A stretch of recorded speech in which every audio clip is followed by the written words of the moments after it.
लोकसभा चुनाव की घोषणा के बाद अब हरियाणा में चुनावी माहौल गर्म होता जा रहा है। भिवानी महेंद्रगढ़ लोकसभा क्षेत्र में भी अब नेताओं के दौरे तेज होने लगे हैं।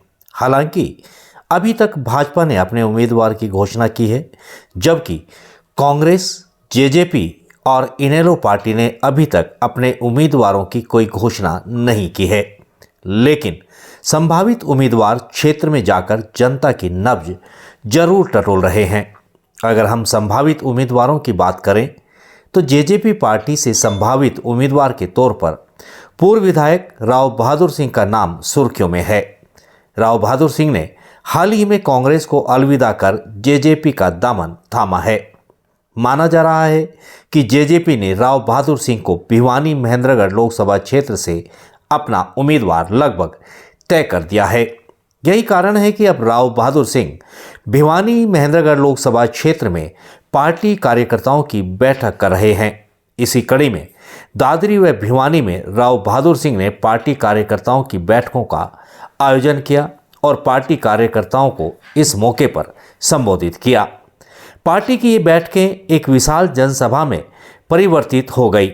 लोगों की भीड़ को देखते हुए जहां राव बहादुर सिंह गदगद दिखाई दिए, तो वहीं ये भी लग रहा है कि भले ही जेजेपी का भाजपा से समझौता टूट गया हो, लेकिन इस क्षेत्र में जेजेपी का जनाधार अभी भी है।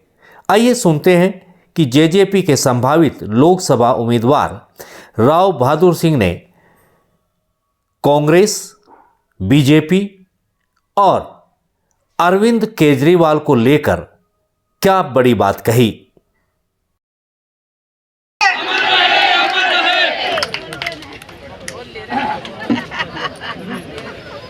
और अमजी राठी बड़े नौजवान साथी, और ये क्योंकि सारे हमारे हल्का अध्यक्ष वगैरह जिला अध्यक्ष हैं, हमारी युवा की जो टीम है उस सभी को मुझे मौका दिया। पार्टी ने मेरे को पहले भी मौका दिया था और मैंने पार्लियामेंट का चुनाव लड़ा था। पार्टी मुझे मौका देगी तो मैं चुनाव बिल्कुल आराम से लड़ेंगे और अच्छा जोर शोर से लड़ने का काम करेंगे। वो तो आपको विश्वास है कि मैं चुनाव लड़ूंगा तो जोर शोर से लड़ने का काम करूंगा और हम जीत करके जाएंगे। मैं आपको विश्वास दिलाना चाहता हूँ। वैसे तो मैं पंडित नहीं हूँ, लेकिन ये भी बताना चाहता हूँ कि अब की बार हम 4,20,000 वोटों से जीतने का काम करेंगे। ये आज मेरी नोट करके ले जाना।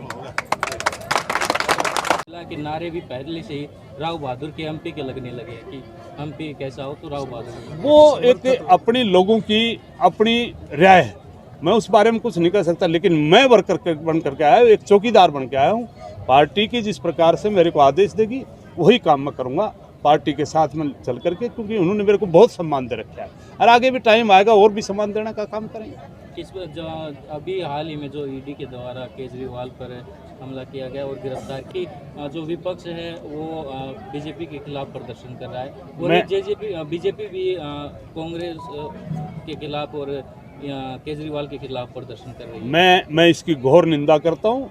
एक ऐसे व्यक्ति को अगर मुख्यमंत्री होते हुए और उसके ऊपर ईडी की रेड गिरवा करके अगर कहीं गिरफ्तार किया है तो मैं तो उसकी और निंदा करता हूँ कि मुख्यमंत्री होते हुए ऐसा काम उनको नहीं करना चाहिए। सर अब तो आचार संहिता लग चुकी थी, अब तो ये मनमानी कर रही है।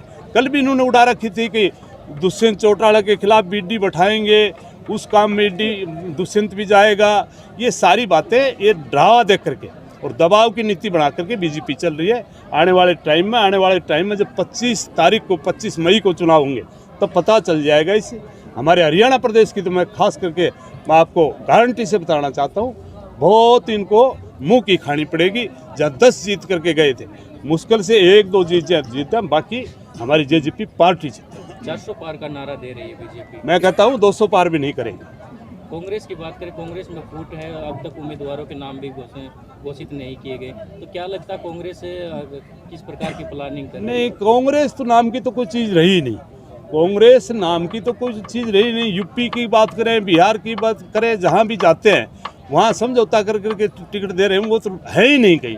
अब तो क्षेत्रीय पार्टी आपके बीच में सबसे पहले हरियाणा प्रदेश में उभरेगी तो जेजेपी पार्टी उभरेगी और इस प्रदेश की नुमाइंदगी करेगा तो दुष्यंत चौटाला करेगा। ये मैं आपको गारंटी से बताना चाहता हूँ।